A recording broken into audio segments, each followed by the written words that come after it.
Velkommen tilbake til en ny episode av Stao podcasten. Vi har kommet frem til episode 21, og jeg har nå hatt en liten sommerferie.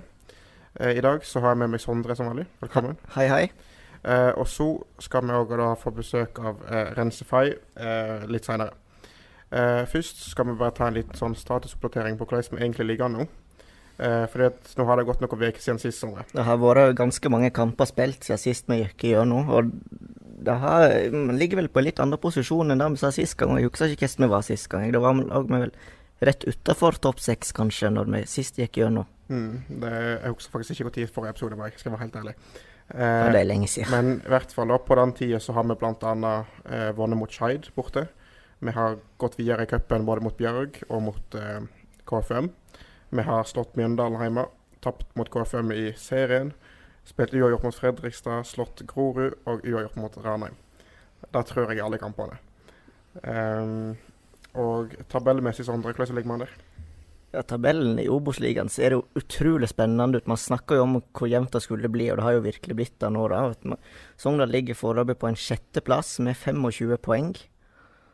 Og det er to poeng opp til andreplassen, så det sier vi litt. Og så er det til og med bare 3 poeng ned til 9. plassen, så da sier vi litt om hvor jevnt det er da. Så helt fra sånn andre til egentlig 9. plass, så er det jo noe å kjempe om.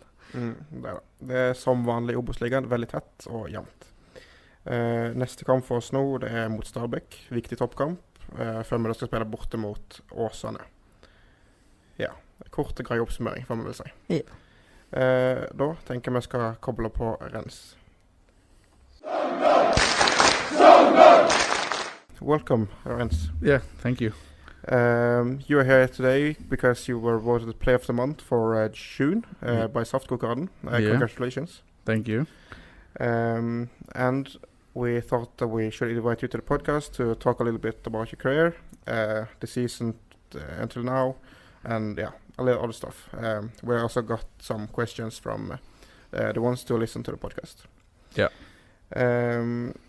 I will start off with some questions about your early career. Yeah. And the football you played when you were a child. Okay. Can you tell us a bit about how you started to play football and which club and all that stuff? Yeah, of course. I was, I think, 6 years old around there, and I started to play football in an amateur club in Enschede. It's in Holland, on the east side of the country, close to Germany. It's VV Victoria 28. That's the name. I played there in the under, I think, 7 and under 8 years old. You have in Holland a lot of people and a lot of plays and a lot of under 8, under 9, under 10. And then I think I did well, so they moved me up 2 ages higher. The funny thing is I started as a footballer. I played first football as a central defender for like 3-4 years, and then the goalkeeper got injured, so they said, Renze, can you please go in? I said, okay, it's good, I will do it. Then I did it so good that they said, you can't go out anymore. So from that moment, I stand in goal. And then the next year, they moved me up to 2 ages older. And then I think I was 9 or 10 around that age. And then FC Twente and Heracles, they have like a youth academy. So they sent me a letter that they wanted me to invite to come the next year to their under 12 team. To play for them. So yeah, I did that because you have in Twente they have like in Holland they have combinations of football clubs. So like Twente and Heracles, they are together one youth academy because they're so close to each other. It's like 20 minutes drive from Almelo to Enschede. It's like pretty close. So they said, okay, we make one football academy, and that was the first year that they started with that. So I was the first one with the other 16, 17 who started as the first time in the academy all together. So okay, we started as the under 12. So yeah, then I stayed there for 7 years in the whole youth academy. Played in all the teams. And then when I was 17, there came a moment that they brought in like a goalkeeper from outside.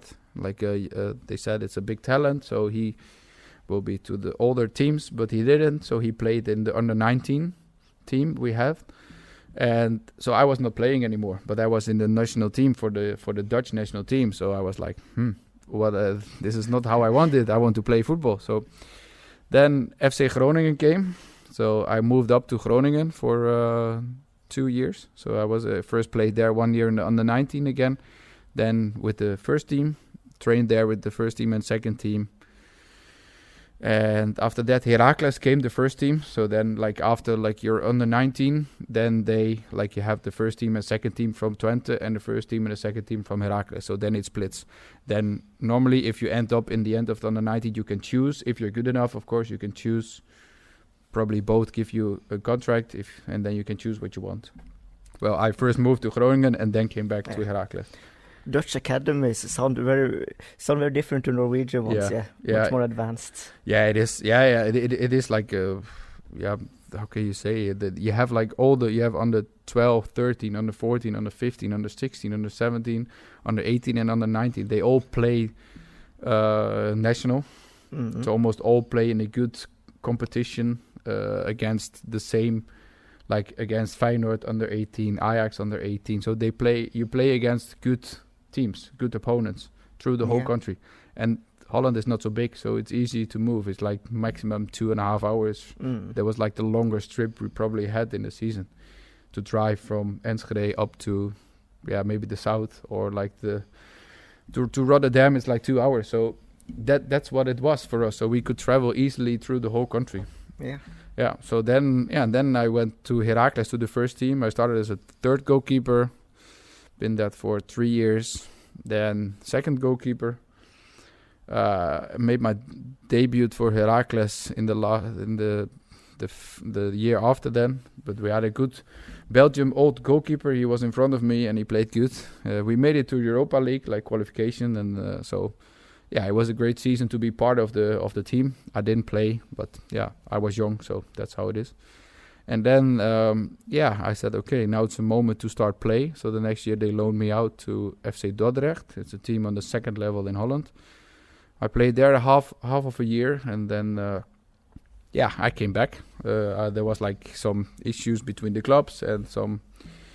I don't know, the technical director who brought me in there, he left after 2 weeks. So, there came a new one and he wanted new players and he didn't like me probably. So then I had to leave after like a half year. So then I went back to Heracles and, they brought in a new goalkeeper already for that moment. So they didn't just put me in the back as a second goalkeeper. And that's fair. That's how it works in football. But so, I've been training for only a half year then.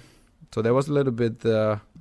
how can you say it? It was a little bit tough. Like, it's not easy, those moments, but that's part in the football career. I think it always goes up and down. And then Fleur came suddenly. So then I moved up to Fleur because they said you can play. And the only thing I thought now is time to play. So I played there, I think 12 games. I came in August. Start of August I came. Played 12 games and then, went back home. Because we dropped down to the third level, so they wanted me to stay, but I said no. I want to play in the Obos. How did Flora come in the first place? It seemed a bit random. Yeah, like how they came with me. My agent fixed it, and it was like I think it was Frenderup, the goalkeeper who now played in Ranheim. He was there, and then he left suddenly. There was something, and then. I don't know, my agent got contact, I don't know how, and then was the question, do you want to go there? And then I just thought, okay, why not? We just do it, because there were other options in Holland as well, but then I was not sure that I was going to play. And that was for me like, do you want that? No, I don't want that, because I wanted to play. And then I talked with Terje Ronse. So, and I had a good talk with him on the phone, and he said, you have a good chance. So, then I came and played half of, not even half, it was 3 months.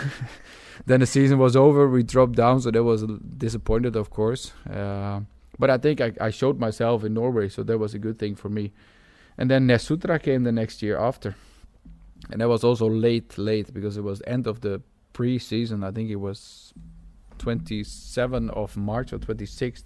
Yeah. Suddenly they came to me and they called like, we need a goalkeeper, we have a problem, and do you want to come? I said, of course. So then I came and I played the whole year, and then Sogndal came. So that was in 19, end of 19, Sogndal came. Yeah. So then the 3 years, of course, you guys know how it was, how it has been here. So, how was it to move to Florø and another country for the first time? yeah, I think Norway is one of the better countries to move up to.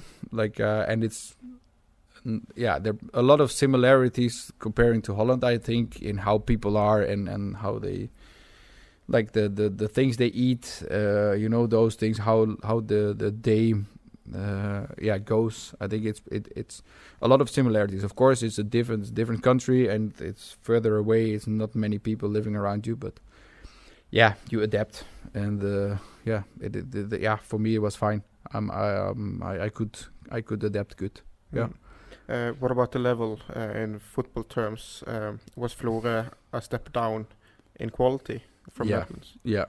But I made that choice with like full thought. I will do this because I want to play and I have to show myself.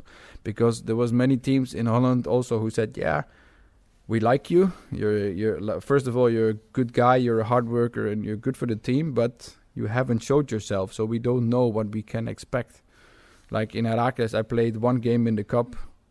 And one game in the first team where I had to come in after a red card. And then I thought, okay, now I maybe get a chance for 1 or 2 more games. And then the first goalkeeper, they took away the red card because they said it was not hard enough tackles. He should not have had a red card. So, so then it was like 60 minutes that I played and that's it. And after that, he never got injured and he never had something. So, sometimes it goes how it goes. That's how it is. So, then you make a choice.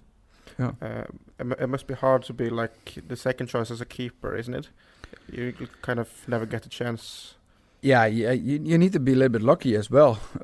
If the first one is doing well, they're not just going to take him out. So if he's doing his job, then you're behind him and you can train as hard as you want. But if the first one does what he has to do, it's tough. Yeah, I agree. I think so. Mm.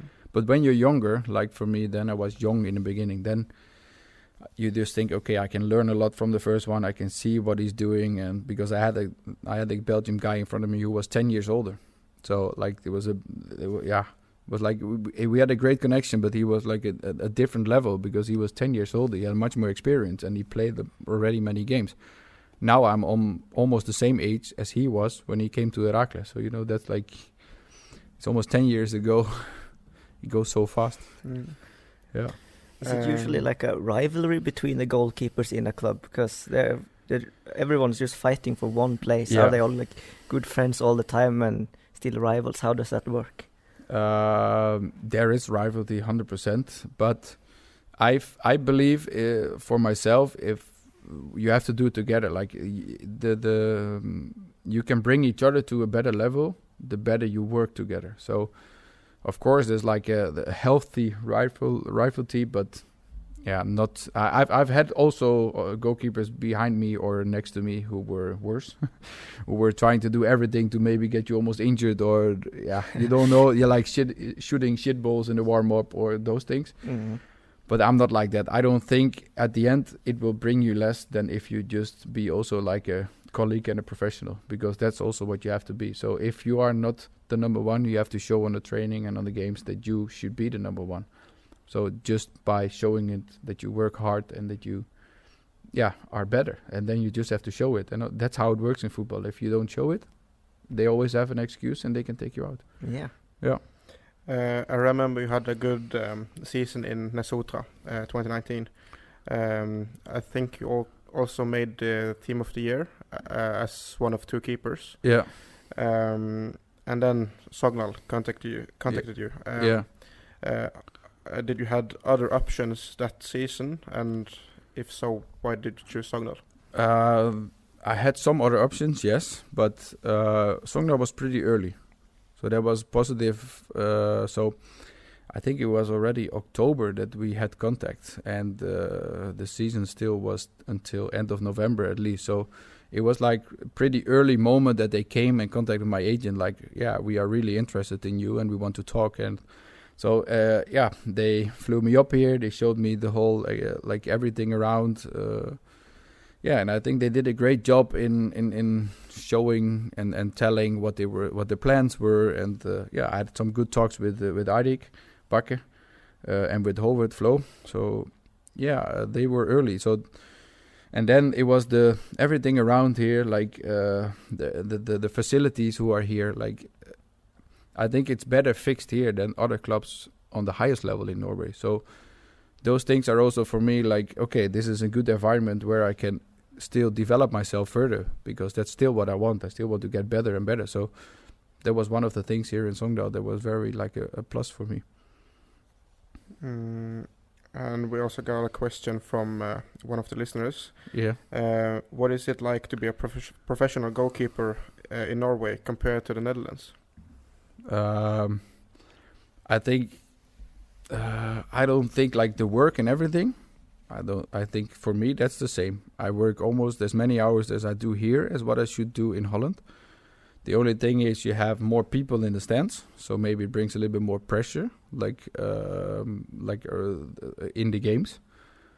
And there's more media. There's more. How can you say? There's happening more around the club, and maybe also it puts a little bit more pressure on yourself because you have a little bit more better players. Can I say it like that? So you have to perform even more every day.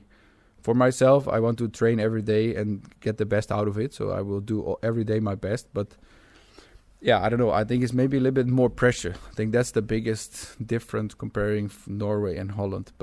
And the level is of course a little bit lower because I trained on the highest level in Holland for many years. So that training level is higher from if you see at all the players.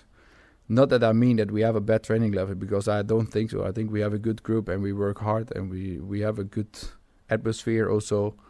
So, but it of course is different if you would train with Sogndal or Heracles. What's like on the high? What was? They dropped down after last year, so something changed there as well. But at that time we were playing for Europa League, so then the level was different. Yeah, but that's normal. That's how it is. Someone's asking, what's your best tip to someone that wants to become a goalkeeper? First of all, have a lot of fun, enjoy it, and just train a lot. Like do it a lot, be a lot in the goal, and have fun. That was the thing that I always thought for myself. I need to still enjoy it every day, because otherwise you will not improve. So from when I was small, every time I liked it to train, and I think that's one of the most important things. Have fun and look at maybe people like goalkeepers who you think that are like good. Let's say for me, I like to watch Ter Stegen, the way he plays, the way he trains, the way he moves. That's one of them. There are more, but I look at those things and I like to see, okay, they do it in this situations like this. Okay, maybe I can improve and work on those things to also get better in those situations. So that's also something they maybe from a young age, you can always take things out of it. We talk a lot about how the modern goalkeeper is so different. It's almost like an outfield player. How much do you focus on like the things, what to do with the ball rather than just like saving as it was like in the old days, as we say? I come from Holland, and there I think with Johan Cruyff it's even like worse. They almost expect the goalkeeper to make the play, or not anymore, but they still expect that. Like you're good, you have to be good with your feet, both feet, and I always say, like, the first thing is my first job, and that's stopping balls. It's like I need to keep the ball out of the goal. That's my first job. Outside that, extra things, then I can be there for the team, help with the playing from behind. They can use me when they are in trouble, or the other way around. So, that's the thing. I think, I can say it like that. Yeah. Against Mjøndalen, and we really saw what you could do with your feet there. I remember, because you got an assist that game. I remember I was sitting next to Marius Bø actually that game, and we both just looked at each other. Was that Renze with assist? What? So how was that? How did it feel to get an actual assist from basically your own box? Yeah, that's nice. I've been trying it a lot in the last years, but it's finally somebody also finished it off. So I was happy with Emmanuel that he finished it off. Because in Nest, I know the goalkeeper coach, he said many times to me, yeah, we need to go for like a real assist. So we were trying sometimes when I catch the ball to run quickly up and, throw it or kick it long so they can go. And, now finally it was like a real assist. And that feels great, to be. And it was the 1-0, so it was also important. Yes, it was really important, actually. Yeah, and we kept the clean sheet that game, so that's also something for me that's important. So, You had some good saves as well, I remember. Some unbelievable saves. There was one on the right low. There was a very nice one, I remember. Yeah, that was it was nice to be helping the team like that. And, that's good. Yeah, always gives a good feeling. We are going to talk about June, the month where you were voted Player of the Month. We played 4 games. First against Scheid. Yeah. Exciting game, 3-2 victory. Yeah. Tell us a little bit about that game. How was it for you as a goalkeeper? I think we were struggling, to be honest. It was not the best team from us, the best game from us as a team. We struggled. We gave away too many chances, and they did it well, but we didn't do it how we should do. So, it was. Of course, it's great to see at the end. Okay, we win and we take the 3 points because that's the most important. But during the game, it was pretty frustrating for me and. I'm not only talking for me then, because also the defenders, like we would like always to keep a clean sheet, and we know we can't do it alone. We have to do it together, and as a whole team, we didn't do a good job in the beginning there. So, luckily we turned it around, and we took 3 very important points. And it was also the first game after a little break. Yeah. So even more important, maybe with some points there. 100%. Yeah. Next game, Björg. Daniel played. Yeah. But we still won. Got through to the next round in the cup. Yeah. Then the game was against Mjøndalen. Important 1-0 victory. Yeah. Tell us a little bit more about that. Yeah. I think then we focused after Scheid that we saw that defensively we had to be better in structure and together as a team, like better in positions in the back and the midfielders and the attackers.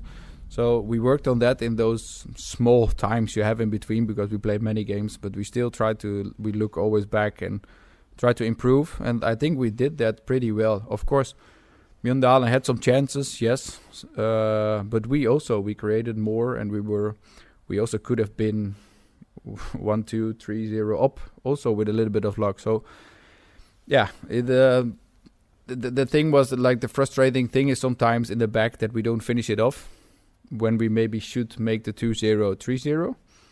And then you still get like that it gets tensed at the end, and they think, still it's 1-0, so we can go, and they believe that they can still take a point because we don't finish it off, like we don't kill the game, to be honest. And that was especially that game. I felt like maybe we should have done it before, but at the end we won 1-0, keep a clean sheet after like also some games, because that took also some time. After that, the feeling was great for the rest. Yeah. There's some history between Sogndal and Mjøndalen, obviously. I wanted to. That's good that you say that. For me, personal, I had that feeling as well. Like, I don't want to lose from them, because we 2 years ago in 2020 we lost. So like in the last second of the game. So that was something I also felt. 100%. I think. There were not many players who were there. Like Lereng was there, I think. There's been a lot of changes in the squad. So there was not many players, but I felt it. And Bully, we spoke before the game about it. So we really had we have to win from Mjøndalen. So that gave a great feeling. We have had a few games, or actually many games, I feel, where we have had a big pressure in the first half. And then in the second half, it's getting very exciting. How is it for you as a goalkeeper to have that pressure against maybe 88th minutes or something, and you have the lead. Yeah, it brings extra pressure, but also you can show yourself if you do it good. You can be the guy who helps the team, and so. But don't understand me wrong. The best for me is that they just we stay on their half and just keep the ball up there. And like Rurud, that was finally, to be honest, the game after that I could just, how can you say, that we felt okay. Now we are full in control, and we have been playing good football in the games before, and we have been creating a lot, but we didn't kill it, and that's then there comes extra pressure, and then we have to work hard in the back. But the thing is, we do it together, because the how can you say, the defensive work is not only the last four, it's not only me, it's like also the four in front and the two strikers. And if they open up too much, or the midfielders are too wide, we open up and then they get space, and then a defender has to step out and those things. So but we look a lot at those things. We try to improve every day on those things. So I think it gets better every time. Last game in June. This is a big one, Third round in the cup against KFUM. As we all know, ended 1-1. And then penalties. Tell us a little bit about that. Yeah, I felt like an exciting thing in myself. Like, okay, this can be my moment. Of course, they have to shoot the ball in, the players, the teammates, but I can be the guy who makes the like save it quicker or finish it off. So yeah, and I have to be honest, it hasn't been so many times that I had something like this in my career. So like a complete penalty shootout. It hasn't been much like official ones. Maybe in the youth I had some in tournaments sometimes, but not on an official level. So yeah, I was thinking, nice. Like before the penalty started, I thought, okay, nice. Now I hopefully can show myself. So that you hope. And then the thing was, I spoke with Gaia, the goalkeeper coach, and I said, do you know anything about these guys, like penalties and stuff? And he said, yeah, there's one player I know something about, he said, and that's it. So the rest, I just followed my guts, I followed my feeling, and I was, I think on 4 or 5, I was on the right corner. So yeah, I think the feeling was good. So yeah. Was great. How is your tactics in a penalty shootout like this? Do you look where the players shoot, or you just gamble on a side? No, I try to look at what the player, like sometimes it's how they stand in front of the ball, or how they try to position their foot, that you maybe can see something. And sometimes it's also just a feeling, because some players, like for us, we shoot 2 or 3 through the middle, I think. Yeah. That's a big gamble if you will stay just in the middle as a goalkeeper. So yeah, I think their captain took a penalty, and then I was thinking, yeah, maybe he's gonna do the same, because we scored 2 or 3 before that, shooting it through the middle. So I was like, So I waited a little bit longer there, and that's just like a feeling. I don't know. Yeah, it's hard to explain why, but that's. Yeah, and with the other guy, I saw the last guy who came. I saw that he had a lot of tension. Like he was very tensed when he walked up, and so I thought, okay, this can be like a good moment, because then the penalty is not far out in the corner. So if I go on time, I have a good chance to save it, because 80-90% from a penalty should be scored. I think if they put it far out with good speed, it's almost impossible to save. Yeah, but the pressure is helping me. How much did the group work on beforehand with the penalty shootouts? Did you talk about? Did you have a plan as the group together on how you would handle a situation like that? Or we didn't have a plan, but the funny thing is we trained on it. Like we had one moment where we played games like normal games, short small games on the training, and then after it was a draw. So then the trainer said, good, perfect, everybody's taking a penalty, just to see. Of course, then there's not any pressure at all, but just to see what players do and how they shoot. And I think it was for us just the most important thing is who wants to take a penalty. So that's just a question when after, okay, extra time is over, you come together. Who wants to take a penalty? And there were quickly 4 or 5 guys who said, I will take it. So, and I think if I didn't save that one, maybe the next one I would have been to take the penalty. Oh. Because I think it was Ulrik Mathisen who was who just before the end got a kick on the free where we didn't get a free kick on the edge of the, and he couldn't move his leg anymore. He had so much pain. That, And he was supposed to maybe go then, and there were 1 or 2 other options. So then I think Bully said, probably you would have taken it, or and I said, okay, then I would do it, of course. Yeah, it would be special, but that's how it is. Have you taken any penalties yourself before? But not official. Like in the youth, I think 1 or 2. Yeah, and I think I also missed one. But then I was a little bit younger. That I think everybody scored in the team almost. Like we were much better than the other team, and then we got a penalty. So they said, "Oh, Renze, now you can take it." So I go up and I think I shoot it over the crossbar. Yeah. I remember me and Martin, we were watching it in the pub in Sogndal. Penalty shoot. I remember how nervous we were. Like we were shaking, especially for the first penalty because they were setting the standard. I believe it was Andreas van der Spa there taking it. Yeah, we were so scared. And after we scored it, I remember we got a bit calmer. Yeah. And then we saw they sent up. I believe the youngster Flataker was. We were so scared, sending a young kid to take a penalty in a shootout. I was also a little bit surprised that he took it. To be honest, but. Like I had the same what you had in the beginning with Spa. I thought, okay, Spa, he will score. He's like confidence. So that gave a good feeling, and it was good that we started because I don't know, maybe it's mentally, but it helps because you can shoot the first one in, and then they always have to score after you, so they always have to try to. So I think it was good that he won the toss, or I don't know how you call it. In the end, a very good win. I think both for you in the team and also us supporters against KFM.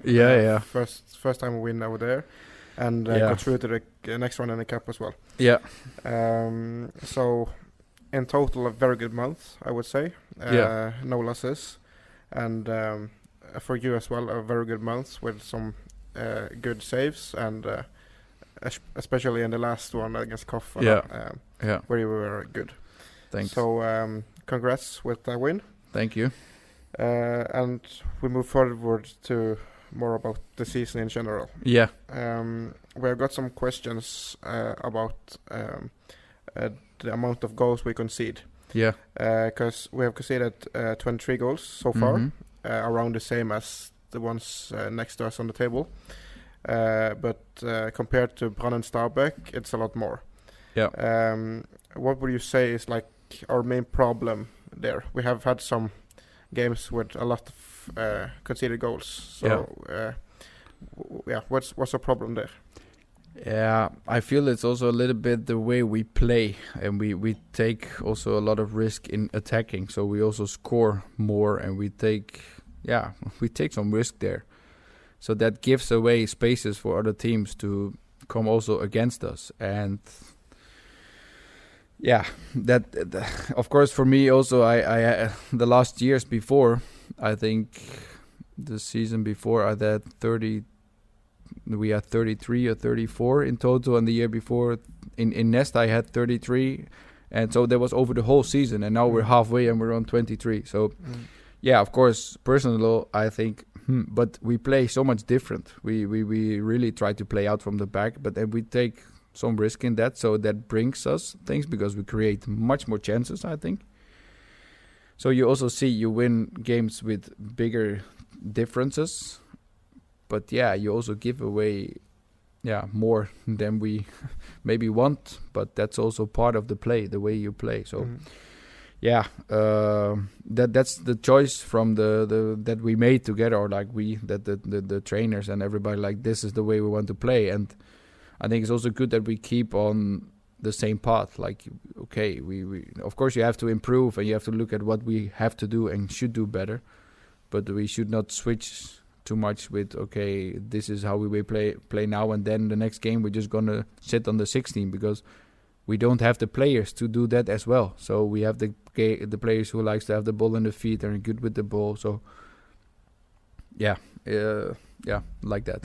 It's of course it's frustrating, to be honest, sometimes when we get too many goals against, because that's not in my nature as a goalkeeper. And as you say, we create a lot of chances, and we have scored 28 goals. And for me, I feel like we have kind of underachieved a little bit in the attack, because we could have scored a lot more goals. Yes. So because of the way we play. Yeah. And we have a pretty high risk sometimes. Yeah. And we concede a lot of goals because of that. Yeah. Yeah. I understand you 100%. Yeah. We should have scored more, I think, and we also should have been a little bit more clear and clean in the back. Yeah, true. It should have been like a little bit higher in the goals and lower in the goals against. But we still, it's logical that we get more goals against than last year or the year before because of the way we play. And also the injuries this year. Yeah, that's true. You started really well during the first games. There were no goals conceded. Yes, I agree. That's something I like now. Good that you say it, but yeah, that also we have been switching a little bit. Hoodie was on the right, now he's on the left. Andreas was left and the right, and Rousset out with Spa, who was in the beginning the couple, and then that also doesn't help. I agree, but now the last weeks we are pretty playing with the same. Yeah. How is it for you when the team in front of you mix up so much? Sometimes in communications you see that. Maybe last Sunday you saw that between me and Mansour in the communication. Those things that happen sometimes. If you play every week with the same, it's a little bit easier in communication, I think, and you understand each other a little bit better. But now the last games, I think it's starting to be the same, and we don't switch so much. So it should be better and better every week, I think.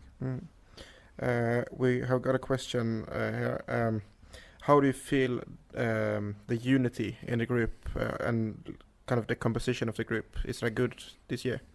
The what? The unity. The unity, like the group, how we are.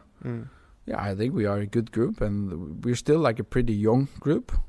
But that's also where Sogndal stands for, I think, a little bit. They like that, so that's normal for here, and that's also good because we also have some great talents in there. And I feel we have a nice group, and a lot. The cooperation together is good. Communications. We have a few a little bit older guys, like me and Per and Kupen. And Ness is a little bit older, but I think it's good. Yeah. Yeah. How does it feel to be like one of the more experienced guys? Like being someone the players look up to. I remember we were talking to Spa in an interview here. We asked him what players he look up to, and he said that it was the more experienced players like you and Flo. And do you feel like there's any pressure on you to help the younger players? But it's also in my nature that I like that. So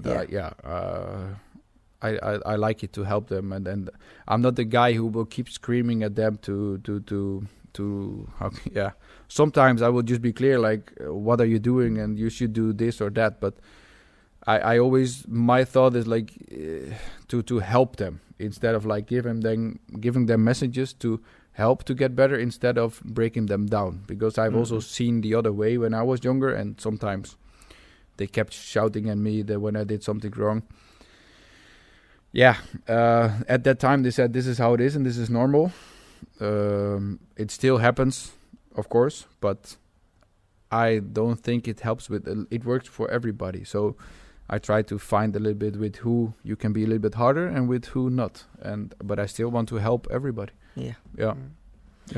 More specified, like to the keeper group. You're of course the first choice and plays the most. And you have some young teammates. Do you feel like a mentor for them? Yeah, a little bit. Well, the funny thing is, I'm even older than Guy, the goalkeeper coach. So but he decides everything, and he has a great view of so that's all his part. But I try to help the young guys. Yeah, when I see things, when I think, okay, maybe you should do this or you should do that. And the funny thing is, I can also still learn from them because they are younger, but they have been maybe practicing on some things in the youth what I haven't been doing, because at the time when I was young, they didn't do that, like a little bit like the blocking or those things. You see that since Neuer came up 10 years ago, from that moment, the young kids started to do a lot of those things.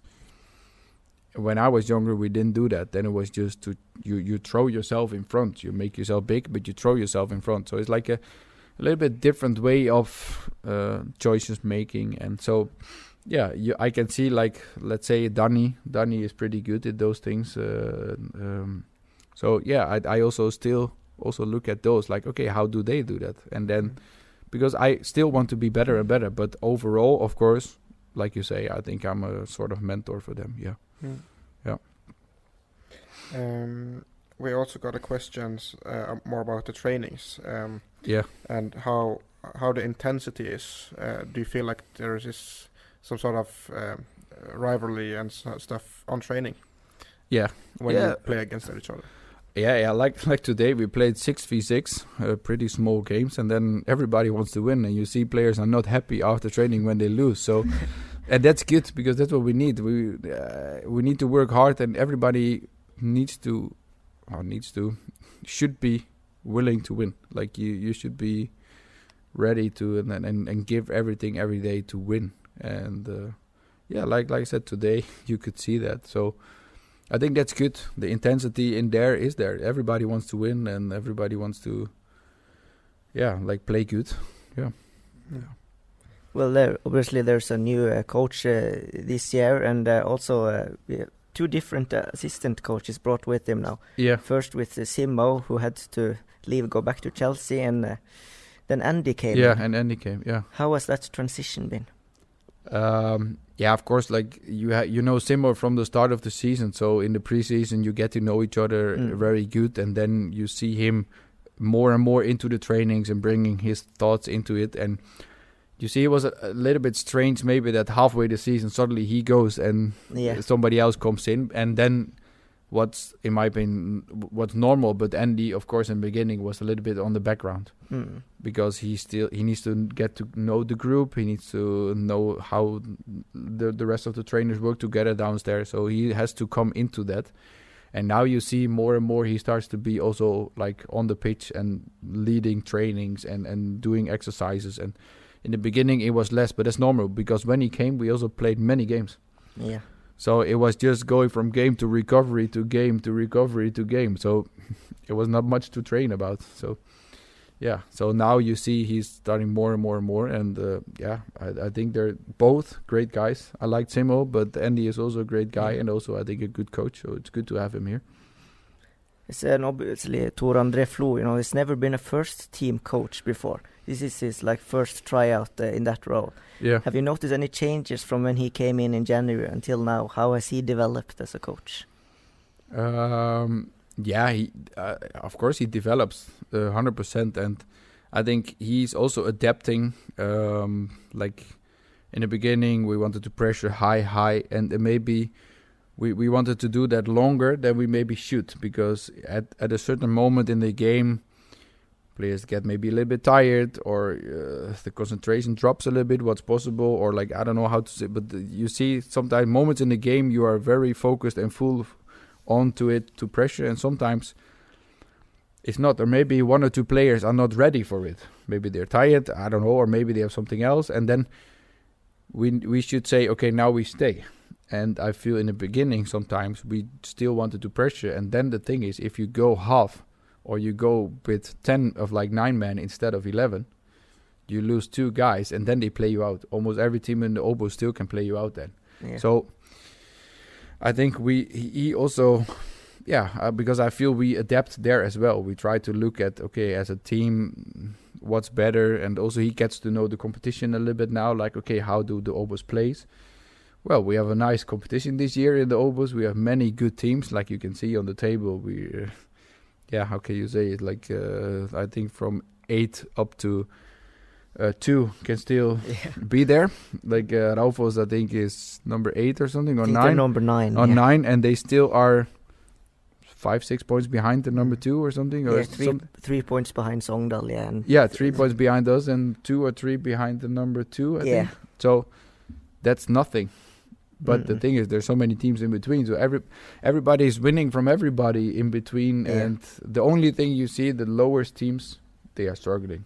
Yeah. Yeah. So, but I feel like the trainer, he's developing, he's learning. And what I like a lot about him is that he always, we played good. He's like a positive person. But still, okay, what should we improve? Where should we be better at? Like after last game, we played 3-3. Before the game, you would say, great, 3-3, Ranheim away, like a point. Mm-hmm. Everybody would sign for a point, Ranheim away.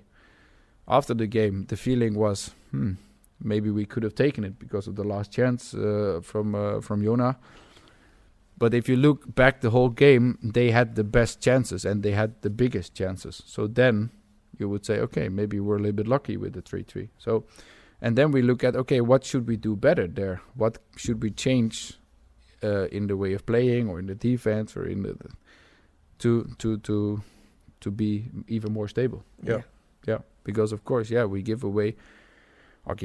we get 3 goals against. That's too much. That's not how much we wanted. But we were happy with the point. Last year, you had some problems with your body. Which made you out for a while. How's everything going now? Everything is good now. I got the medicine after that, and it took some time to find the right one. And now it's good. I don't have to think about it, and I still have to get it. So I need to go to the hospital every 8 weeks, and that's it. I just get an infuse, and then I get what I need, like the type of medicine. But it was an inflammation in my body, and that one is very low now at the moment, so it's good. So my body is reacting good.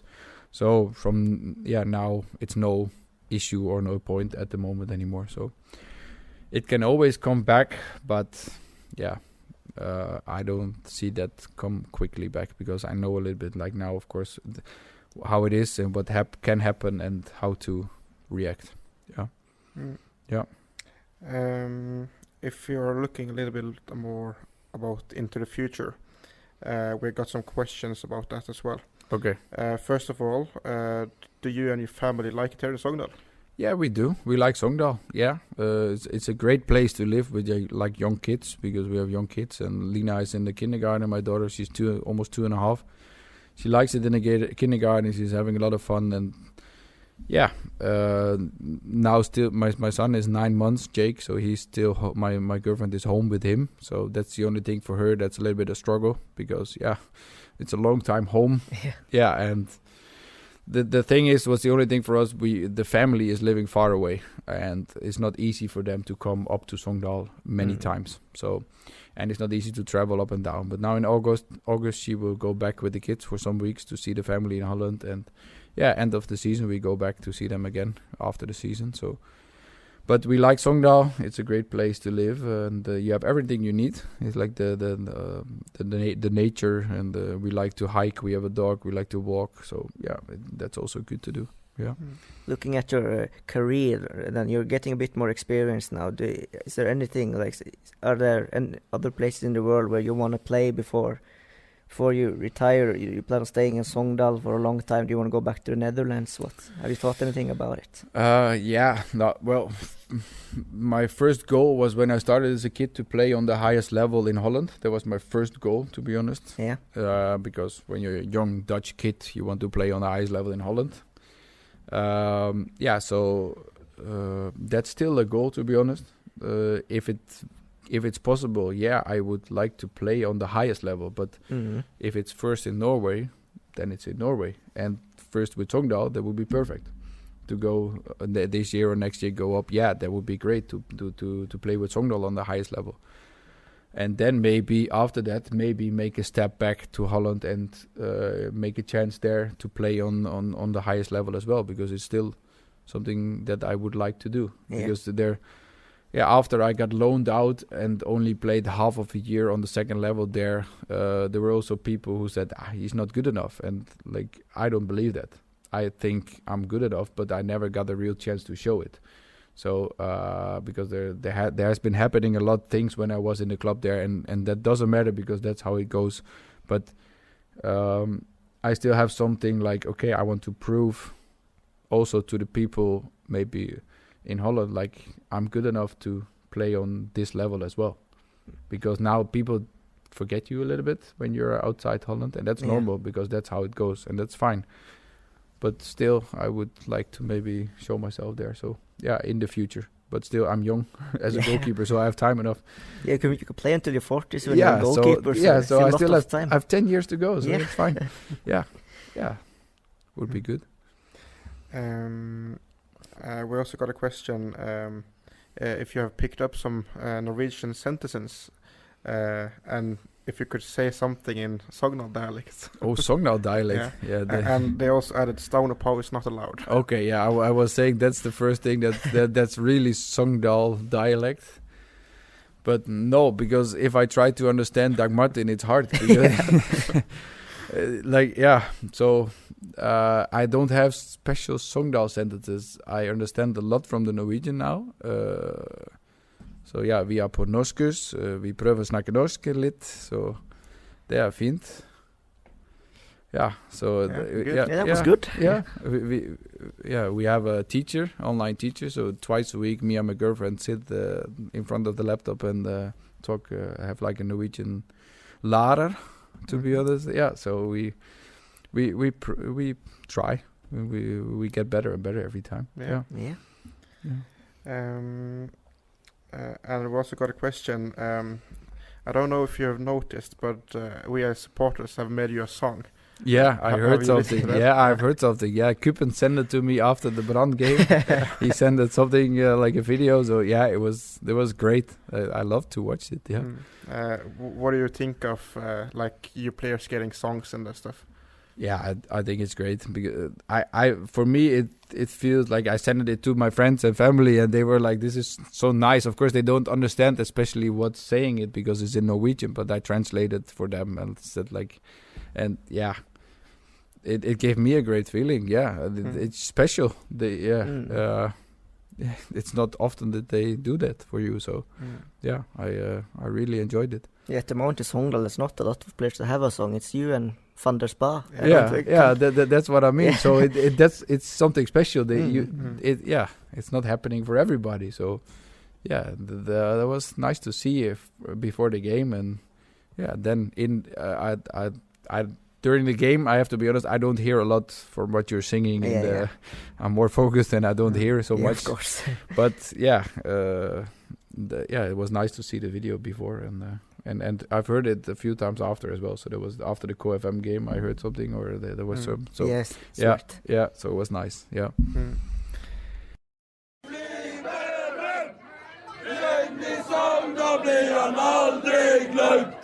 Rørte bilen sin fra Nederland.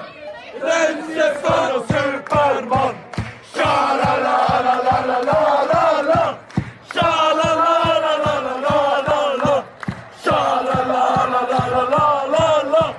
Sha-la-la-la-la-la-la-la. I think we are almost done now.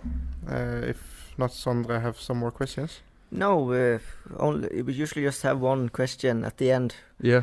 Really open question. What do you have any messages for the fans? Nothing specifically, but I hope that they come to the game and that there are many people coming to watch us because me personally, I like it. There are people in the stands and that they are there and that they're cheering for us and like also against Ranheim. It was so nice that there were people up there because it's not easy to just it's not. It takes some time to travel up to Trondheim and then it means a lot for us maybe you don't think that, or maybe you don't see that. I don't know, but for us it means a lot, and we like it. There are people coming and to bring like an extra atmosphere to an away game as well. So but not only away, also home. But I think it's pretty okay this season with people coming to the stadium, if I'm not wrong. Yeah, it's quite decent. Yeah, it's could decent. be better, but could also be worse, of course. Yeah, I think of course the last years with the COVID it was even worse, but so I would say come to the game and enjoy.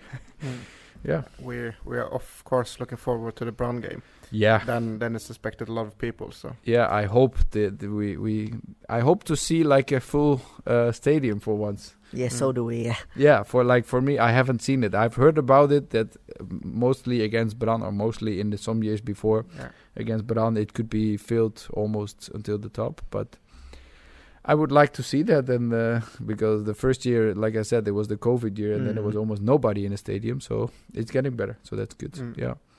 I think that if we meet Brann and in the Eliteserien, then it would be almost full at least. Yeah. I understand that. Yeah, but now it's maybe of course Brann is a little bit away. Yeah. They need to lose some games so we can come closer. So then the tension can be higher on the game, like it can be even more special, but still it's a special game, I heard. So it's nice. But we have some important games as well, like Monday starting with Stabæk. It's a really important game. Yeah, but like almost all the games now. Of course, all the games, but you have Stabæk, then we have Åsane, then we have Sandnes, then we have KFM, and then Mjøndalen, and then Brann. Yeah. So it's almost all around us. It's only Åsane who is a little bit lower on the table, and the rest is all around us. Yeah. So, some interesting weeks. Yeah. Yes. Thank you very much for coming. Yeah, thank you. And good luck with the rest of the season. Thank you. Thank you very much. Og så sier vi tusen takk for at dere har hørt på, og så ses vi igjen til en ny episode neste uke.